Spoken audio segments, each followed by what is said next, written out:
حسن تو چٹائی پر لیٹ گیا۔ میں اور انگوری ایک دوسرے سے کچھ فاصلے پر بیٹھ گئے۔ تھوڑی دیر بعد نوری اور عبداللہ بھی پہنچ گئے۔ وہ کچھ زیادہ تھکے ہوئے تھے۔ نوری نے اپنی سب مشین گن ایک طرف ڈال دی، سر پر بندھا ہوا رومال کھول دیا اور چٹائی پر لیٹ کر اپنا سر انگوری کے گھٹنے پر رکھ دیا۔ انگوری پیار سے اس کے بالوں میں انگلیاں پھیرنے لگی۔ فضا میں چاولوں کی خوشگوار سی مہک پھیل گئی۔ جھونپڑے کی پچھلی طرف وہ بابا چاول ابال رہا تھا۔ اس کی اشتہار آمیز خوشبو سے میری بھوک چمک اٹھی۔ یہ بابا کون ہے اور یہاں اس ویرانے میں کیوں رہ رہا ہے؟ میرا خیال ہے قریب و جوار میں کوئی بستی بھی نہیں ہے، میں نے انگوری سے پوچھا۔ اس کا نام عبدالفتح ہے، انگوری نے بتایا۔ برسوں پہلے اس کا نام بھارتی فوجیوں کے لیے خوف و دہشت کی علامت بنا ہوا تھا۔ یہ اپنے مجاہدین کے ساتھ جس چوکی یا کیمپ پر حملہ کرتا وہاں لاشوں کے سوا کچھ باقی نہ رہتا۔ بھارتی فوج کے بعض جنرل بھی اس کا نام سن کر تھر تھر کانپنے لگتے تھے۔ عبدالفتح اپنی زندگی میں کم از کم 3 مرتبہ پکڑا گیا، لیکن بھارتیوں کی بنائی ہوئی کوئی بھی زنجیر اسے پابند سلاسل نہیں کر سکی۔ یہ ہر مرتبہ بھاگ نکلتا۔ اس کے بارے میں مشہور ہو گیا تھا کہ یہ معکوف الفطرت قوتوں کا مالک ہے۔ بھارتی فوجیوں کو یہ حکم دے دیا گیا تھا کہ عبدالفتح کو گرفتار کرنے کے بجائے دیکھتے ہی گولی سے اڑا دیا جائے۔ بابا عبدالفتح کے بدن پر زخموں کے لاتعداد نشان تھے۔ کم از کم 7 مرتبہ گولیوں کا نشانہ بنا۔ بے پناہ تشدد برداشت کیا مگر زندہ رہا۔ آزادی کی لگن نے اسے زندہ رکھا۔ عبدالفتح 30 سال تک بھارتیوں کے لیے ہوا بنا رہا۔ پھر اس کی قوت جواب دینے لگی۔ یہ چھاپہ مار کارروائیوں میں عملی طور پر حصہ لینے کے بجائے مجاہدین کو تربیت دینے لگا اور پھر گوشہ نشین ہو گیا۔ عبدالفتح نے پچھلے 3 سال سے یہاں ڈیرا جما رکھا ہے۔ اللہ اللہ کرتا ہے اور وطن کی آزادی کی دعائیں مانگتا رہتا ہے۔ یہ درخت، پودے، گھنگھناتی ہوئی ندی، چہچہاتے ہوئے پرندے اور قدرتی نظارے اس کے ساتھی ہیں۔ یہاں سے تقریباً 5 کوس کے فاصلے پر اس پہاڑی کے پیچھے ایک بستی ہے۔ بابا عبدالفتح ہر 2 ہفتے بعد اس بستی میں جا کر اپنی ضروریات کی چیزیں لے لیتا ہے۔ بستی کا کوئی بھی دکاندار اس سے پیسے لینے کو تیار نہیں ہوتا، مگر یہ بغیر قیمت کی کوئی چیز نہیں لیتا۔ یہاں بیٹھا رسیاں بنتا رہتا ہے، جنہیں بیچ کر ضرورت کی چیزیں خرید لیتا ہے۔ غازی عبدالفتح کا نام میرے لیے اجنبی نہیں تھا۔ بچپن میں کئی مرتبہ یہ نام سنا تھا اور جہاں تک مجھے یاد پڑتا ہے کہ یہ کئی مرتبہ سوپور بھی آ چکا تھا، اور مجھے خوشی ہو رہی تھی کہ میں آج اس عظیم مجاہد سے ملا ہوں جس نے اپنی زندگی وطن کی آزادی کے لیے لڑتے ہوئے گزار دی تھی، اور آج بھی بھارتی فوجیوں کے جرنیلوں اور کشمیر کی کٹ پتلی حکومت کو اس کی تلاش تھی۔ تقریباً آدھے گھنٹے بعد بابا عبدالفتح نے چاولوں کی پتیلی اور چند پلیٹیں ہمارے سامنے چٹائی پر رکھ دی۔ نوری اور حسن بھی اٹھ بیٹھے تھے۔ جس نے جتنا کھانا ہو خود ہی نکال لو بیٹا۔ بابا عبدالفتح آلتی پالتی مار کر بیٹھ گیا۔ انگوری نے ایک پلیٹ میں چاول نکال کر وہ پلیٹ بابا کے سامنے رکھ دی اور پھر ہمیں پلیٹوں میں نکال کر دینے لگی۔ گرم گرم چاولوں سے اٹھنے والی خوشبو میری بھوک بڑھا رہی تھی، لیکن مجھے چاولوں کے ٹھنڈے ہونے کا انتظار کرنا پڑا۔ نمک ملے ہوئے یہ چاول بہت اچھے لگ رہے تھے۔ چاول کھاتے ہوئے میں بابا عبدالفتح سے باتیں بھی کر رہا تھا۔ آپ سوپور بھی آ چکے ہیں؟ میں اس وقت بہت چھوٹا تھا، لیکن کئی مرتبہ آپ کے بارے میں سنا تھا۔ میں کئی مرتبہ سوپور آ چکا ہوں، مجھے اب بھی سب کچھ یاد ہے، بابا عبدالفتح نے کہا۔ احمد علی عباس، غلام اکبر دکاندار اور رسول بخش، انہوں نے ہمیشہ ہمارا ساتھ دیا۔ انہوں نے کبھی بندوق نہیں اٹھائی، لیکن میرے نزدیک ان کا رتبہ بھی غازیوں اور مجاہدوں سے کم نہیں۔ تم بھی سوپور کے رہنے والے ہو؟ کس کے بیٹے ہو؟ رسول بخش کا، میں نے دھیمے لہجے میں کہا۔ اوہ، مجاہد کا بیٹا مجاہد ہی ہوتا ہے۔ اس نے آگے بڑھ کر میرا ماتھا چوم لیا۔ کیسا ہے تمہارا باپ؟ اب تو وہ شہید ہو گیا، میں نے کہا۔ اوہ، بابا عبدالفتح کا ہاتھ منہ کی طرف جاتے جاتے رک گیا۔ اس نے نوالا پلیٹ میں ڈال دیا اور میری طرف دیکھنے لگا۔ یہ کب کی بات ہے؟ تقریباً 2 مہینے پہلے، میں نے کہا، اور پھر سوپور پر بھارتی فوجوں کے حملے کی تفصیلات بتانے لگا۔ انگوری نے بھی ہاتھ کا نوالا چھوڑ دیا تھا اور وہ بھی پوری توجہ سے میری باتیں سن رہی تھی۔ میں ایک بار پھر خاموش ہو گیا اور چند لمحے وقفے کے بعد اپنی بقیہ کہانی سنانے لگا۔ وہ تمہاری آزمائش تھی۔ میرے خاموش ہونے پر بابا عبدالفتح نے کہا، قدرت انسان کا امتحان لیتی ہے، اگر وہ آزمائش میں کامیاب ہو جائے تو دنیا کی کوئی طاقت اسے منزل پر پہنچنے سے نہیں روک سکتی۔ تم بھی اس آزمائش میں سرخرو ہو کر نکلے ہو۔ یہ غاضب بھارتی حکمران اب تمہارا راستہ نہیں روک سکیں گے۔ وہ چند لمحے کو خاموش ہوا، پھر بولا، مجھے انگوری نے بتایا تھا کہ کمانڈر محب اللہ کی قیادت میں مجاہدین نے گلمرگ کی دوسری طرف نئے قائم ہونے والے اسلحہ ڈپو کو اڑا دیا ہے۔ مجھے بھی اس ڈپو کے بارے میں اطلاع ملتی رہتی تھی۔ اگر یہ ڈپو قائم رہتا تو اس علاقے میں بھارتی भारतीय फौज की गिरफ्त मजबूत हो जाती, मगर तुम लोगों ने उनकी कमर तोड़ दी है। अब वो तवील अरसे तक संभल नहीं सकेंगे। आपके ख्याल में कश्मीर के सियासी लीडरों को वतन की आज़ादी के लिए कोई किरदार अदा नहीं करना चाहिए? मैंने मौजू बदल दिया। सियासी लीडर बाबा अब्दुल फतेह के होंठों पर एक तंजिया सी मुस्कुराहट आ गई। कश्मीर के सियासी लीडरों का आज़ादी की इस तहरीक में कोई किरदार नहीं है। ये जंग तुम जैसे नौजवानों को ही लड़नी पड़ेगी। हमारे लीडर तो हिंदू साम्राज्य के आलाकार हैं। वो श्रीनगर के आलिशान बंगलों के शानदार ड्राइंग रूम्स में बैठकर कश्मीरियों की बेबसी और मजलूमियत का रोना रोते रहते हैं, और जब देखते हैं कि अवाम उनको भूलने लगी है तो भारतीय हुक्मरान या फौज के मुजालिम के खिलाफ एक जोरदार बयान जारी कर देते हैं, जिस पर हुकूमत इन्हें गिरफ्तार कर लेती है और वो जेल में भी ऐश करते हैं और चंद रोज बाद फिर रिहा हो जाते हैं और अपनी अयाशों में मसरूफ हो जाते हैं। हमारे सियासी लीडर कश्मीर की आज़ादी के लिए क्या करेंगे? ये लोग कश्मीरी अवाम के हमदर्द नहीं, ना इन्हें आज़ादी से कोई दिलचस्पी है, बल्कि हकीकत तो ये है कि ये लीडर तहरीक आज़ादी की राह में रुकावट बने हुए हैं। मैं दावे से कह सकता हूँ कि अगर ये लीडर ना होते तो कश्मीर बहुत अरसा पहले आज़ाद हो चुका होता। वो चंद लम्हे को खामोश हुआ, फिर बात जारी रखते हुए कहने लगा, एक जमाने में शेर कश्मीर के नाम का बहुत चर्चा था। वो तहरीक आज़ादी का हीरो कहलाने लगा था, मगर हकीकत ये है कि कश्मीर को सबसे ज्यादा नुकसान इसी शेर कश्मीर ने पहुंचाया। कुर्सी की खातिर उसने कश्मीरी अवाम से गद्दारी की, कश्मीर से गद्दारी की, और फिर ये रिवायत बन गई। इक़्तिदार से मरहूम होकर ये शेर कश्मीर कश्मीरी अवाम पर भारतीय हुक्मरानों और फौज के मुजालिम का रोना रोता, और जब उसे वज़ारत आला की मनसब पर बिठा दिया जाता तो उसकी ज़बान इन्हीं कश्मीरी अवाम के खिलाफ जहर उगलने लगती। शेर कश्मीर मर गया, उसकी गद्दी उसकी औलाद ने संभाल ली। ये तो गद्दार इब्ने गद्दार हैं। कश्मीर को सबसे ज्यादा नुकसान इसी खानदान ने पहुंचाया है। दूसरे लीडर भी यही सब कुछ कर रहे हैं। वो चिट्टे उजले कपड़े और ऊंची टोपियां पहनकर बयानात जारी करने के लिए तस्वीरें बनवाते हैं। उनकी दिलचस्पी सिर्फ अपनी सियासत चमकाने तक महदूद है। आज़ादी से इन्हें कोई दिलचस्पी नहीं। वादी में हर जगह पुलिस और फौज से कश्मीरी अवाम की झड़पें होती रहती हैं। निहत्ते अवाम पुलिस की लाठी खाते हैं, फौज की गोलियों के सामने सीना सुपर हो जाते हैं। इनके घरों को जलाकर राख कर दिया जाता है। इनकी औरतों को सड़कों पर घसीटा जाता है। इनकी जवान बेटियों को इज्तिमाई आबरूरेजी का निशाना बनाया जाता है। इन्हें हर तरह से रुस्वा किया जाता है। लेकिन क्या किसी लीडर के बारे में ऐसा सुना है कि इसके जिस्म पर कोई मामूली सा जख्म भी लगा हो, इनके घरों को आग लगा दी गई हो या उनकी औरतों को हाथ लगाया गया हो? नहीं मेरे दोस्त, ये सब कुछ तो इन निहत्ते और बेगुनाह कश्मीरी अवाम के साथ हो रहा है, जो इस हसीन वादी को भारतीय साम्राज्य से आज़ाद करवा कर अमन का गहवारा बनाना चाहते हैं। आज़ादी के मतवालों को जब गोलियों का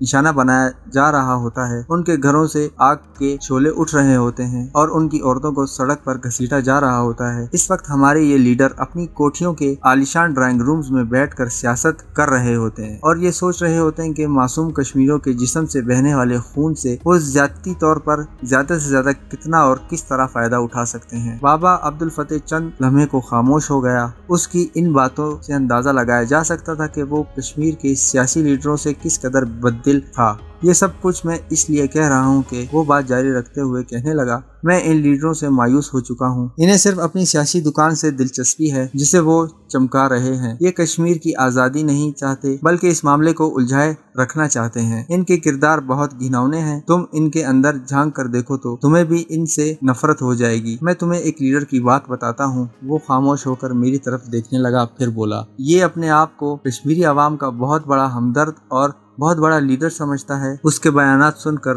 लगता है कि भारतीय फौजियों ने मजलूम कश्मीरियों पर जुल्म बंद ना किया तो वो अपनी जान दे देगा। लेकिन उसके असल किरदार के बारे में जानकर तुम्हें उससे नफरत हो जाएगी। और वो एक बार फिर खामोश हो गया। मैं उसके चेहरे पर तासुरात के उतार चढ़ाव को बगौर देख रहा था। वो कह रहा था कि चंद साल पहले जब भारतीय फौजों के खिलाफ मेरी सरगर्मियां अरूज पर थीं, तो इस लीडर ने कम से कम 2 मरतबा मुझसे राब्ता किया था और ये पेशकश की थी कि मैं भारत साम्राज्य के खिलाफ अपनी सरगर्मियां खत्म कर दूं तो मुझे बहुत सारी मराआत दी जाएंगी। हिंदुस्तान के किसी भी शहर या पाकिस्तान में मुझे बहुत बड़ी कोठी दी जाएगी, शानदार कार दी जाएगी और कम से कम 5 लाख रुपए माहाना अखराजात के लिए दिए जाएंगे। ये मराआत मुझे जिंदगी की आखिरी घड़ियों तक मिलती रहेंगी। लेकिन मैंने उसकी पेशकश को कबूल करने से इनकार कर दिया, क्योंकि मैं ये जंग अपनी जाती मफाद के लिए नहीं, उन मजलूम और बेगुनाह भाई बहनों के लिए लड़ रहा हूँ जिन्हें पिछले 52 वर्षों से जुल्म की चक्की में पीसा जा रहा है। तो ये है हमारे लीडर का किरदार। वो एक बार फिर खामोश हो गया।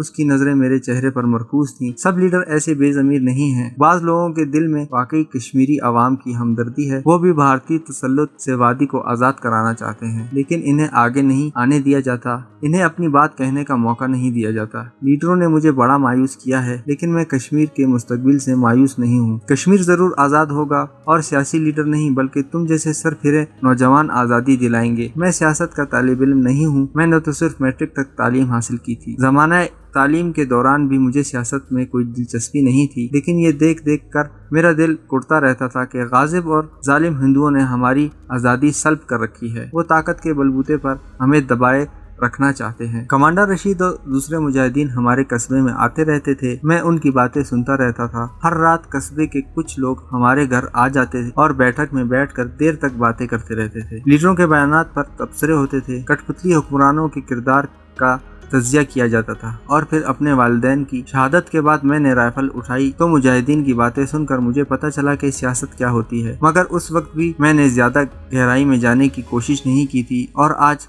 बाबा अब्दुल फतेह की बातों ने मुझे झंझोड़ कर रख दिया था और मैं ये सोचने पर मजबूर हो गया था कि कश्मीर को भारतीय तसल्लुत से आज़ादी सियासी लीडर नहीं बल्कि मुजाहिदीन ही दिलाएंगे। आज़ादी के मत वाले ये वो लोग थे जो अपने घर बार छोड़कर पहाड़ियों में कठिन तरीन जिंदगी गुजारने पर मजबूर हो गए थे। यही लोग अपनी जान हथेलियों पर रखकर बिजली की तरह दुश्मन पर टूट पड़ते थे और इन्हें तहस नहस करके पहाड़ों में रूपोश हो जाते थे। मुझे इस बात की खुशी थी कि अब मैं भी इन सरफरोशों में शामिल था और तहरीक आज़ादी में अपने हिस्से का किरदार अदा कर रहा था। अगरचा हम सबको शदीद भूख लगी हुई थी, मगर इन बातों से हमारी भूख मर चुकी थी। नूरी ने चावलों की पतीली उठाई और झोंपड़े में रख दी और प्लेटें धोने के लिए नदी पर ले गई। बाबा अब्दुल फतेह एक बार फिर छोटी सी चरखी घुमाकर रस्सियां बुनने लगा। मेरे हाथों में अब राइफल उठाने की सकत नहीं रही। वो कह रहा था, लेकिन इस उम्मीद पर जिंदा हूँ कि अपनी आंखों से इस वादी की फिजाओं मैं आज़ादी का परचम लहराता हुआ देख सकूं। इंशाल्लाह आप जरूर देखेंगे, मैंने कहा।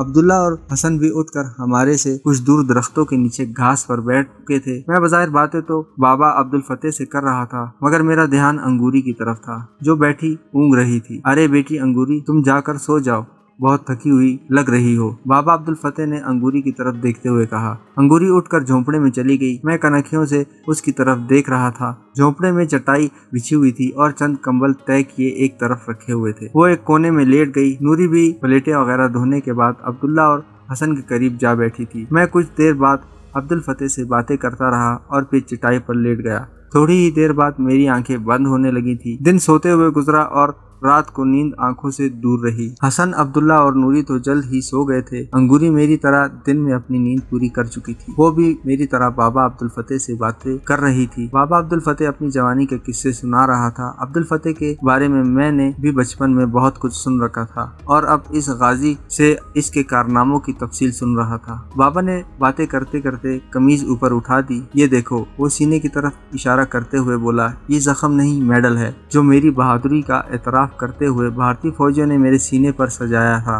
और ये देखो, उसने घूमकर बरहना पुष्ट मेरी तरफ कर दी। मेरी पुष्ट पर तुम्हें ऐसा कोई निशान नजर नहीं आएगा। बहादुरी के मेडल हमेशा सीने पर सजाए जाते हैं, पुष्ट पर नहीं। वो एक लम्हे को खामोश हो गया, फिर कमीज दुरुस्त करते हुए बोला, मैं तुम्हें ये सब कुछ इसलिए बता रहा हूँ कि तुम भी ये मेडल सीने पर ही सजाना। तुम्हारी पुष्ट कभी दुश्मन की तरफ नहीं होनी चाहिए। ऐसा ही होगा बाबा, मैंने कहा। तुम मुहिबुल्लाह के साथ रहो, बाबा अब्दुल फतेह ने कहा। वो एक ज़हीन और बहादुर मुजाहिद है। उसकी जिंदगी का बेशतर हिस्सा भी जहाद करते हुए गुजरा है। उसके साथ रहकर तुम्हें बहुत कुछ सीखने का मौका मिलेगा। मुझे एक तजर्बा हो चुका है, मैंने मुस्कुराते हुए कहा। गुलमर्ग वाले फौजी कैंप की तबाही में मैं उनके साथ था। उनकी रहनुमाई और तजर्बे से हमने भरपूर फायदा उठाया। वो तजर्बाकार आदमी है, दुश्मन पर मुतअद्दिद बार कारी ज़रब लगा चुका है। उससे मुझे बहुत सी तवक्कुआत वाबस्ता हैं, बाबा ने कहा। कमांडर मुहिबुल्लाह ही नहीं, वादी का हर मुजाहिद आपकी तवक्कुआत पर पूरा उतरेगा और आप देखेंगे कि हम इन गाजिबों को एक न एक दिन बोरिया बिसरा गोल करने पर मजबूर कर देंगे, मैंने कहा।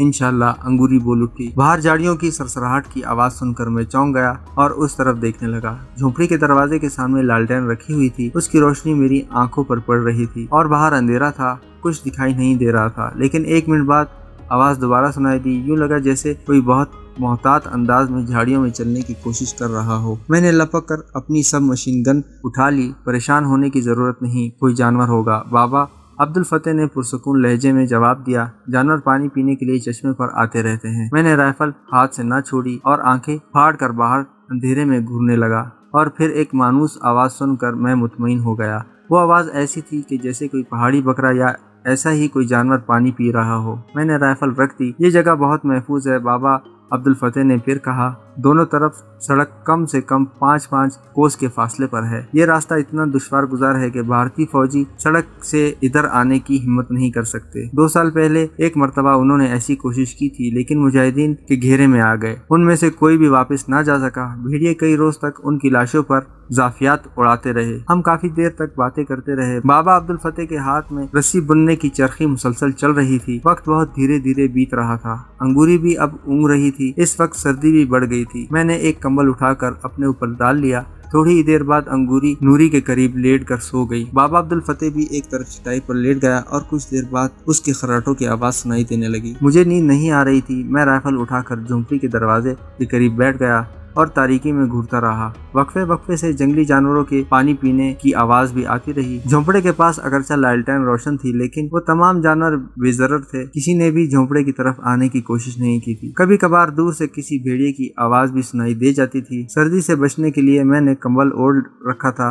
वक्त जैसे थम कर रह गया था। एक एक लम्हा सदियों जैसा तवील लग रहा था और बिलाखिर मेरी हिम्मत जवाब दे गई। और पहले तो मैं वहीं बैठा ऊँगता रहा, फिर दरवाजे के अंदर एक तरफ हटकर चटाई पर लेट गया और दरवाजे के सामने टंगा हुआ टाट का पर्दा नीचे गिरा दिया। सुबह में देर तक सोता रहा। सब लोग मुझसे पहले ही जाग चुके थे, मगर मुझे किसी ने नहीं जगाया था। वो 2 दिन भी किसी तरह गुजर गए। हम कभी तो उठकर घूमते हुए कुछ दूर चले जाते और कभी झोंपड़े के सामने चटाई पर बैठकर बातें करते रहते। अंगूरी अब फिर वही पहले वाली अंगूरी थी जिसे मैंने पहली मर्तबा उसके घर में देखा था। वो कभी कनखियों से मेरी तरफ देखती थी और कभी मुझे अपनी तरफ देखकर उसका चेहरा सुर्ख हो जाता था। अंगूरी को देखकर मेरे अंदर अजीब सी हलचल होने लगती थी। लुत्फ से गुदगुदी का एहसास पूरे जिस्म में सराहत करता जाता था। मैं उससे बात करना चाहता था, बहुत सी बातें, लेकिन वो मेरे करीब रहते हुए भी मुझसे दूर थी। मैंने सुना है मोहब्बत नाम की कोई चीज होती है। ऐसी बहुत सी दास्तानें भी सुनी थी, मगर मैं नहीं जानता था कि मोहब्बत क्या चीज होती है, कैसे की जाती है। लेकिन शायद मेरी ये सोच गलत थी। क्या इस कैफियत को मोहब्बत का नाम दिया जा सकता है? क्या अंगूरी भी मेरे बारे में ऐसा ही सोचती है? मुझे अपने दिल से मिलने वाला जवाब हाँ में मिला, मगर उसके घर में मैं सिर्फ चंद घंटे का मेहमान रहा था। इस दौरान तो हमने आपस में कोई बात नहीं की थी। हमारे दरमियान एक रस्मी जुमले का भी तबादला नहीं हुआ था। हमने तो नजर भर कर भी एक दूसरे को नहीं देखा था, लेकिन मेरे जाने के बाद वो मेरे लिए फिक्रमंद थी। कैंप पर हमारी छापामार कार्रवाई के बाद उसने किसी न किसी जरिए से ये मालूम कर लिया था कि मैं खैरियत से हूँ। वो शाम से पहले का वक्त था। मैं चश्मे से जरा आगे नदी पर पैर लटकाए बैठा था। यही सब कुछ सोच रहा था कि छपक छपक की आवाज सुनकर मैं चौंक गया। मैंने गर्दन घुमा कर देखा और इसके साथ ही मेरे दिल की धड़कन तेज हो गई। मैं अपनी सोचों में इस कदर गर्क था कि मुझे ये भी पता ना चल सका कि अंगूरी कब मेरे करीब आकर बैठी थी। वो पैरों को पानी में डालकर हरकत दे रही थी और छपक छपक की आवाज सुनकर ही मैं चौंका था। यहाँ अकेले बैठे क्या सोच रहे हो? उसने मुस्कुराते हुए पूछा। तुम्हारे बारे में ही सोच रहा था, मेरे मुंह से बेख्तियार निकला। क्या? मेरे बारे में क्या सोच रहे थे? उसने निगाहें मेरी तरफ करते हुए पूछा। उसकी बहमें तन चुकी थी। ओह कुछ नहीं, मैं गड़बड़ा सा गया। अभी तुमने एतराफ किया है कि मेरे बारे में सोच रहे थे। उसने एक बार फिर मुझे घूरा। बताओ ना, क्या सोच रहे थे तुम मेरे बारे में? आखिरी जुमला कहते हुए उसके लहजे ने अजीब अंदाज इख्तियार कर लिया था। मैं सोच रहा था कि मैंने गहरी सांस लेते हुए रुक रुक कर कहा, मेरी तरह तुम्हारा भी इस दुनिया में कोई नहीं रहा। तुम अपनी जिंदगी किसके सहारे गुजार दोगी? मैं ऐसा नहीं समझती, अंगूरी ने जवाब दिया। मेरा मतलब है कि मैं अपने आप को तन्हा नहीं समझती। क्या वादी में रहने वाले मेरे नहीं हैं? क्या तुम मेरा साथ नहीं दोगे? वैसे अब मेरे हाथों में राइफल आ गई है। ये राइफल मेरा साथ देगी। तुम मेरे साथ हो तो मुझे किस बात की परवाह हो सकती है? क्या? मैं एक बार फिर बदहवास हो गया। मेरे दिल की धड़कन खतरनाक हद तक बढ़ गई थी। क्या वाकई तुम ऐसा समझती हो कि? क्यों नहीं? अंगूरी की आंखों में शोखी तैर गई। क्या हम दोनों साथ नहीं रह सकते? हमारे साथ नूरी और अब्दुल्ला भी होंगे। हम चारों भारतीय गाजिबों के लिए कयामत बन जाएंगे। इन्हें यहाँ से निकल जाने पर मजबूर कर देंगे। मेरे जज्बात पर औस पड़ गई। मैं उसके बारे में न जाने क्या सोच रहा था और उसकी सोच का अंदाजा मुझसे मुख्तलिफ था। वो 2 दिन गुजर गए। इस दौरान अंगूरी से बार बार मेरा आमना सामना हुआ, मगर बल्कि حقیقت یہ ہے کہ میں اس کے قریب رہنا چاہتا تھا، اسے دیکھنا چاہتا تھا، اور میں نے محسوس کیا تھا کہ وہ بھی عجیب سی نظروں سے میری طرف دیکھتی رہتی ہے۔ میرا خیال ہے ان پہاڑوں میں پڑے پڑے ہماری صلاحیتوں کو زنگ لگ جائے گا، ایک روز اس نے میری طرف دیکھتے ہوئے کہا۔ تو پھر تمہارا خیال میں کیا کرنا چاہیے؟ یہی کھیتی باڑی شروع کر دیں؟ میں نے اسے گھورا۔ میرا خیال ہے کہ صبح سویرے اس طرف والی سڑک پر ایک چھوٹی سی کارروائی کر کے بھارتیوں کو اپنی موجودگی کا احساس دلا دینا چاہیے۔ انگوری نے ایک طرف اشارہ کرتے ہوئے کہا۔ مجھے کوئی اعتراض نہیں تھا۔ نوری، عبداللہ اور حسن کو بھی آگاہ کر دیا گیا، اور قریباً رات کے 1 بجے کے قریب ہم بابا عبدالفتح کی دعاؤں کے سائے میں رخصت ہو گئے۔ اس طرف سے 2 سڑکیں 4 کوس کے لگ بھگ رہی تھی، مگر راستہ نہایت دشوار گزار اور خطرناک تھا۔ یہ غنیمت تھا کہ آسمان پر چاند چمک رہا تھا اور مدھم سی چاندنی میں راستہ طے کرنے میں ہمیں کوئی دشواری پیش نہیں آ رہی تھی۔ ایک جگہ میں رک گیا۔ میرے سامنے تقریباً 20 فٹ چوڑا نالا بہہ رہا تھا۔ وہ نالا اگرچہ زیادہ گہرا نہیں تھا، شفاف پانی کی تہہ میں پتھر صاف نظر آ رہے تھے۔ پانی زیادہ سے زیادہ ہماری پنڈلیوں تک آتا تھا، لیکن پانی کا بہاؤ اس قدر تیز تھا کہ قدم جمانا مشکل ہو جاتا۔ اس طرف آؤ، مجھے راستہ معلوم ہے۔ انگوری نے ایک طرف اشارہ کیا۔ تقریباً 100 گز آگے پہنچے تو ایسی تیز آواز سنائی دینے لگی جیسے بلندی سے کوئی آبشار گر رہی ہو، اور پھر ہم نالے کے ساتھ ایک چٹان کے اوپر سے گھوم کر پہنچے تو میں رک گیا۔ اس جگہ پانی کی چادر تقریباً 20 فٹ کی بلندی سے گر رہی تھی۔ نیچے ایک بہت بڑا سا تالاب بن گیا تھا جس کا پانی اس نالے میں بہہ رہا تھا۔ بلندی سے گرنے والے پانی کی وہ چادر تقریباً 10 فٹ چوڑی تھی، اور جس چٹان سے وہ آبشار گر رہی تھی، اس طرح اس آگے کو نکلی ہوئی چٹان نے ایک سائبان سا بنا رکھا تھا۔ پانی کی گرتی ہوئی چادر کے پیچھے اندر کی طرف 8-10 فٹ کی جگہ تھی۔ وہاں کی زمین پانی کی تالاب سے 2-2.5 فٹ اونچی تھی۔ لگتا تھا انگوری اور اس کے ساتھیوں نے ہمارے آنے سے پہلے 3-4 روز میں یہ علاقہ اچھی طرح چھان ڈالا تھا۔ انگوری مجھے اشارہ کرتے ہوئے آبشار کے پیچھے اس سائبان کے نیچے گھس گئی۔ اس پتھریلی جگہ پر خاصی پھسلن ہو رہی تھی۔ ایک مرتبہ تو میں گرتے گرتے بچا تھا۔ آبشار کا پانی بارش کی فوار کی طرح اندر بھی آ رہا تھا۔ دوسری طرف پہنچتے پہنچتے میرے کپڑے گیلے ہو چکے تھے۔ ہم ایک بار پھر بلندی طے کرنے لگے، اور پھر اس سے آگے ہم مسلسل ڈھلان پر اتر رہے تھے۔ پتھروں، چٹانوں اور گڑھوں نے جگہ جگہ راستہ روک رکھا تھا اور دشواریاں پیدا کر رکھی تھی۔ بالآخر مزید 1 گھنٹے بعد ہم رک گئے۔ ہماری سانس بری طرح پھول گئے تھے۔ چند منٹ اپنی حالت پر قابو پانے میں گزر گئے۔ وہ رات کا آخری پہر تھا اور غالباً 3:30 بجے کا وقت تھا۔ ہمیں یہاں تک پہنچنے میں 2.5 گھنٹے لگ گئے تھے۔ جہاں ہم رکے تھے وہاں جا بجا بڑے بڑے چٹانی پتھر پھیلے ہوئے تھے اور قد آدم جھاڑیاں تھی۔ اس سے آگے بالکل عمودی ڈھلان تھی، اور اس ڈھلان کی اختتام پر تقریباً 20-30 گز آگے سڑک تھی۔ سڑک کی دوسری طرف ایک ہموار سی میدان نما وادی تھی جو نشیب اختیار کرتی ہوئی دور تک چلی گئی تھی۔ میرا خیال تھا کہ یہ جگہ مناسب رہے گی۔ انگوری نے ایک جگہ پتھروں کی طرف اشارہ کرتے ہوئے کہا۔ میں نے تنقیدی نگاہوں سے دائیں بائیں دیکھا۔ دونوں اطراف دور دور تک سڑک نظر آ رہی تھی۔ ہم کسی بھی طرف سے آنے والی ہر گاڑی کو دیکھ سکتے تھے، لیکن پتھروں اور جھاڑیوں کی وجہ سے ہم کسی کی نگاہوں میں نہیں آ سکتے تھے۔ انگوری نے واقعی بہت بہترین جگہ کا انتخاب کیا تھا، اور پھر یہاں سے میں نے کمان سنبھال لی۔ ظاہر ہے ہم چاروں ایک ہی جگہ پر نہیں رہ سکتے تھے۔ میں نے تھوڑے تھوڑے فاصلے پر مختلف جگہوں کا انتخاب کر کے ہر ایک کو سمجھا دیا کہ کس کو کس جگہ پوزیشن سنبھالنی ہے۔ ہر پوزیشن سے سڑک صاف نظر آ رہی تھی۔ چاند آسمان سے غائب ہو چکا تھا۔ رات کے آخری پہر کے اندھیرے نے فضا کو اپنی لپیٹ میں لے لیا تھا۔ اس کھلی جگہ پر تیز ہوا میں بڑی کاٹ تھی۔ ہم سب ٹھنڈی ہوا کے براہ راست ٹکراؤ سے بچنے کے لیے ایک چٹان نما پتھر کی آڑ میں بیٹھے ہوئے تھے۔ ایک کونے میں انگوری تھی، اس کے ساتھ نوری جڑ کر بیٹھی ہوئی تھی، پھر عبداللہ، اور پھر میں۔ حسن میری بائیں طرف تھا۔ ہم دھیمے لہجے میں باتیں کر رہے تھے، اور ظاہر ہے اس وقت ہمارا موضوع موسم کے علاوہ اور کیا ہو سکتا تھا۔ وقت بہت مدھم رفتار میں گزر رہا تھا۔ بالآخر رات کا اندھیرا رخصت ہونے لگا۔ اس کی جگہ بہت مدھم سا اجالا پھیل رہا تھا جو بتدریج واضح ہوتا جا رہا تھا۔ اب دور دور تک کی چیزیں صاف نظر آ رہی تھی۔ اب اپنی اپنی پوزیشن پر پہنچ جاؤ، میں نے اپنی مشین گن سنبھالتے ہوئے کہا۔ وہ چاروں بھی اٹھ گئے۔ ہم سب کے پاس سب مشین گنوں کے علاوہ 4 فاضل میگزین بھی تھے۔ ہینڈ گرنیڈ صرف 2 تھے، ایک حسن کے پاس اور دوسرا عبداللہ کے پاس۔ ہم تقریباً 150 گز کے ایریا میں پھیلے ہوئے تھے۔ اس طرح دشمن کو یہ تاثر ملتا کہ حملہ آور زیادہ تعداد میں ہے۔ دائیں طرف سب سے آخر میں حسن تھا، اس کے بعد میں، مجھ سے آگے انگوری اور نوری، اور بائیں طرف عبداللہ سب سے آخر میں تھا۔ ہم اپنی اپنی جگہ پوزیشن لے کر بیٹھے رہے۔ میری نظریں سڑک پر اور کان کوئی آواز سننے کے منتظر تھے۔ وقت گزرتا رہا لیکن سڑک سنسان رہی اور کوئی आवाज सुनाई न दी। सूरज तुलू हो रहा था जब किसी भारी गाड़ी के इंजन की आवाज सुनाई देने लगी। हवा के दोष पर ये आवाज भी बहुत करीब आती हुई महसूस हो रही थी तो कभी बहुत दूर जाती। हम सब अपनी अपनी सब मशीन गनें संभाल कर होशियार हो गए और फिर 2 मिनट बाद वो गाड़ी हमारी नजरों के सामने आ गई। वो पतन से बारामूला की तरफ जाने वाली बस थी। मैंने चीख कर अपने साथियों को खबरदार किया कि बस पर फायरिंग ना की जाए। वो बस हमारे सामने से गुजर गई और फिर इसके फौरन ही बाद पतन की तरफ से आती हुई एक फौजी जीप दिखाई दी। उसके पीछे 2 ट्रक थे। होशियार, मैंने चीख कर कहा और खुद भी संभल कर बैठ गया। जीप और ट्रकों की रफ्तार खासी तेज थी। जीप पर भी एक मशीन गन नस्ब थी और फौजी गन पर हाथ रखे मुस्तैद खड़ा था। ड्राइवर के साथ वाली सीट पर एक अफसर और पिछली सीटों पर 4 फौजी थे जिनके हाथों में सब मशीन गनें थी और उन सब का रुख पहाड़ियों की तरफ था। पिछले 2 ट्रकों की सूरत-ए-हाल भी ऐसी ही थी। उन पर लगी हुई हैवी मशीन गनों का रुख भी पहाड़ों की तरफ था। वो जैसे ही जद में आए मैं चीख उठा, फायर, और फिर खामोश और पुरसकून फिजा सब मशीन गनों की तरतराहट की आवाज से गूंज उठी।